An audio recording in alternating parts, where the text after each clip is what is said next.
பகவத்கீதை அத்தியாயம் 5 கர்மயோகம் கிருஷ்ண உணர்வில் செயல். அர்ஜுனன் கூறினான், கிருஷ்ணரே, முதலில் செயலை துறக்கவும் பின்னர் பக்தியுடன் செயலாற்றவும் பரிந்துரைத்துள்ளீர். இவை இரண்டில் சிறந்த நன்மையை தருவது எது என்பதை தயவு செய்து தெளிவாக விளக்குவீராக. புருஷோத்தமராகிய முழுமுதற் கடவுள் பதிலுரைத்தார், செயலை துறத்தல், பக்தியுடன் செயல்படுதல் இரண்டுமே முக்திக்கு ஏற்றதாகும். ஆனால் இவை இரண்டில் செயலை துறப்பதை விட பக்தி தொண்டில் செயல்படுவது சிறந்ததாகும். எவனொருவன் தனது செயல்களின் விளைவுகளில் விருப்பு வெறுப்பு அற்றவனோ அவனே நிரந்தரமான சந்நியாசியாவான். பலம் பொருந்திய புயங்களை உடைய அர்ஜுனா, எல்லா இருமைகளிலிருந்தும் விடுபட்டுள்ள அத்தகையோன் பௌதீக பந்தங்களை எளிதில் வென்று முழுமையாக முக்தியடைகிறான். பக்தி தொண்டு ஜட உலகின் ஆய்வு அறிவிலிருந்து வேறுபட்டது என்று அறிவற்றோரே பேசுவர். எவனொருவன் தன்னை இவ்விரண்டு பாதைகளில் ஏதேனும் ஒன்றில் முழுமையாக ஈடுபடுத்துகிறானோ அவன் இரண்டின் பலனையும் அடைகிறான் என்று உண்மையான பண்டிதர்கள் கூறுகின்றனர். எவனொருவன் சாங்கிய யோகத்தினால் அடையக்கூடிய அதே நிலை பக்தி தொண்டினாலும் அடையக்கூடியதே என்பதை அறிந்து சாங்கிய யோகத்தையும் பக்தி தொண்டையும் சமநிலையில் காண்கிறானோ அவனே உள்ளதை உள்ளபடி காண்பவனாவான்.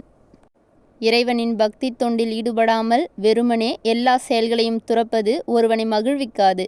ஆனால் பக்தி தொண்டில் ஈடுபட்டுள்ள சிந்தனையுடைய மனிதன் தாமதமின்றி பரம்பொருளை அடைய முடியும். மனதையும் புலன்களையும் கட்டுப்படுத்தி பக்தியுடன் செயல்படும் தூய ஆத்மா அனைவருக்கும் பிரியமானவன். அனைவரும் அவனுக்கு பிரியமானவர்கள். எப்போதும் செயலில் ஈடுபட்டுள்ள போதிலும் அத்தகு மனிதன் பந்தப்படுவதில்லை.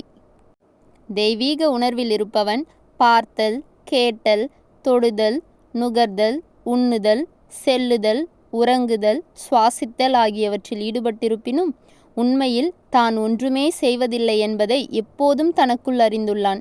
ஏனெனில் பேசும்போதும் கழிக்கும் போதும் ஏற்றுக்கொள்ளும் போதும் கண்களை மூடி திறக்கும் போதும் ஜடப்புலன்களே அவற்றின் விஷயங்களுடன் ஈடுபடுகின்றன என்றும் அவற்றிலிருந்து தான் வேறுபட்டவன் என்றும் அவன் எப்போதும் அறிகின்றான்.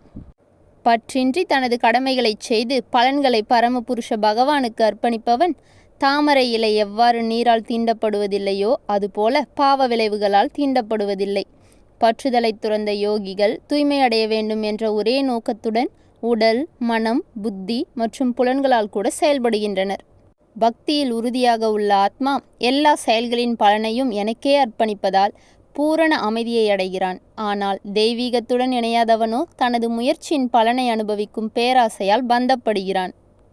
உடலையுடைய ஆத்மா தனது இயற்கையை கட்டுப்படுத்தி மனதால் எல்லா செயல்களையும் துறந்துவிடும்போது செய்யாமலும் செயலுக்கு காரணமாகாமலும் 9 கதவுகளை கொண்ட நகரில், அதாவது பௌதீக உடலில் இன்பமாக வசிக்கின்றான். உடல் என்னும் நகரத்தின் நாயகனான ஆத்மா செயல்களை உண்டாக்குவதில்லை, செயல்படுமாறு மக்களை தூண்டுவதும் இல்லை, செயல்களின் பலன்களையும் உண்டாக்குவதில்லை. இவையெல்லாம் ஜட இயற்கையின் குணங்களால் செயலாற்றப்படுபவையே. அச்செயலின் பாவ புண்ணியத்தை பரமபுருஷரும் ஏற்பதில்லை. ஜீவனின் உண்மை ஞானம் அறியாமையினால் மறைக்கப்பட்டுள்ளது. இந்த அறியாமையே ஆத்மாவின் மயக்கத்திற்கு காரணமாகும். இருப்பினும் அஞ்ஞானத்தை அழிக்கும் ஞானத்தால் ஒருவன் தெளிவடையும் போது பகல் நேரத்தில் சூரியன் எல்லாவற்றையும் வெளிச்சப்படுத்துவதைப் போல அவனது ஞானம் எல்லாவற்றையும் வெளிப்படுத்துகின்றது. எப்போது ஒருவனது புத்தி, மனம், நம்பிக்கை, புகலிடம் என அனைத்தும் பரத்தில் நிலைநிறுத்தப்படுகிறதோ அப்போது பூரண ஞானத்தினால் அவன் தனது கலங்கங்களிலிருந்து முற்றிலும் தூய்மையடைந்து விடுதலை பாதையில் நேராக முன்னேறுகிறான்.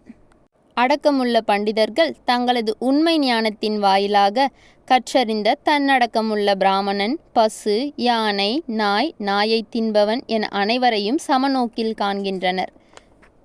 ஒருமையிலும் சமத்துவத்திலும் மனதை நிலைநிறுத்தியவர்கள் பிறப்பு இறப்பின் நியதிகளை ஏற்கனவே வென்றுவிட்டனர்.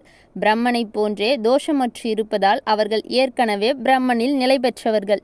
எவனொருவன் விரும்பியவற்றை அடைவதால் மகிழ்வும் விரும்பாதவற்றை பெறுவதால் துயரமும் அடைவதில்லையோ, எவனொருவன் ஸ்திரபுத்தியுடனும் மயங்காமலும் இறை விஞ்ஞானத்தை அறிந்தவனாகவும் உள்ளானோ அவன் ஏற்கனவே பிரம்மனில் நிலை பெற்றவனாவான்.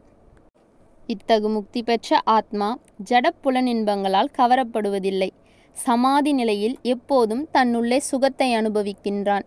இவ்விதமாக பரத்தை தியானிப்பதால் தன்னுணர்வு உடையோன் எல்லையற்ற சுகத்தை அனுபவிக்கின்றான். ஜடப்புலன்களின் தொடர்பினால் வரும் இன்பம் துன்பங்களுக்கு காரணமாக இருப்பதால் அறிவுடையோன் அதில் பங்கு கொள்வதில்லை. குந்தியின் மகனே, இத்தகு இன்பங்களுக்கு ஆரம்பமும் முடிவும் இருப்பதால் அறிவுடையோன் இவற்றினால் மகிழ்ச்சி அடைவதில்லை.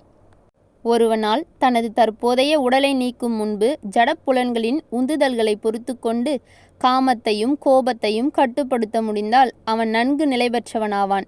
இவ்வுலகிலேயே அவன் மகிழ்ச்சியுடன் இருப்பான். எவனொருவன் தனக்குள் சுகமாக உள்ளானோ, தனக்குள் செயல்பட்டு இன்புறுகின்றானோ, தனக்குள் பார்வையை செலுத்துகின்றானோ அவனே உண்மையில் பக்குவமான யோகியாவான். அவன் பரத்தில் முக்தி பெற்று பரத்தையே அடைகின்றான். யாரெல்லாம் சந்தேகத்தினால் எழும் இருமைகளுக்கு அப்பாற்பட்டுள்ளனரோ, மனதை உள்நோக்கி ஈடுபடுத்தியுள்ளனரோ, மற்ற உயிர்வாழிகளின் நலனிற்காக பாடுபடுவதில் எப்போதும் முனைப்புடன் உள்ளனரோ, எல்லா பாவங்களிலிருந்தும் விடுபட்டுள்ளனரோ அவர்கள் பரத்தில் முக்தி அடைகின்றனர்.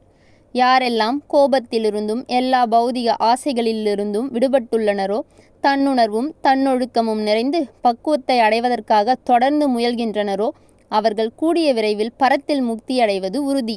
எல்லா புறப்புலன் விஷயங்களையும் வெளியே நிறுத்தி, புருவ மத்தியில் கண்களையும் பார்வையையும் நிறுத்தி, நாசிக்குள் உள்வெளி சுவாசங்களை நிறுத்தி, மனம், புலன்கள், அறிவு இவற்றை கட்டுப்படுத்தக்கூடிய முக்தியை விரும்பும் ஆன்மீகவாதி ஆசை, பயம், கோபம் இவற்றிலிருந்து விடுபடுகிறான். எப்போதும் இந்நிலையில் இருப்பவன் நிச்சயமாக முக்தி அடைந்தவனே. நானே எல்லா யாகங்களையும் தவங்களையும் இறுதியில் அனுபவிப்பவன் என்றும், எல்லா லோகங்களையும் தேவர்களையும் கட்டுப்படுத்துபவன் என்றும், எல்லா உயிர்வாழிகளின் உற்ற நண்பன் என்றும் அறிந்து என்னை பற்றிய முழு உணர்வில் இருப்பவன் ஜடத்துயரங்களிலிருந்து விடுபட்டு அமைதி அடைகிறான். இத்துடன் பகவத்கீதையின் 5வது அத்தியாயமான கர்மயோகம், கிருஷ்ண உணர்வில் செயல் என்னும் அத்தியாயம் முடிவடைகின்றது.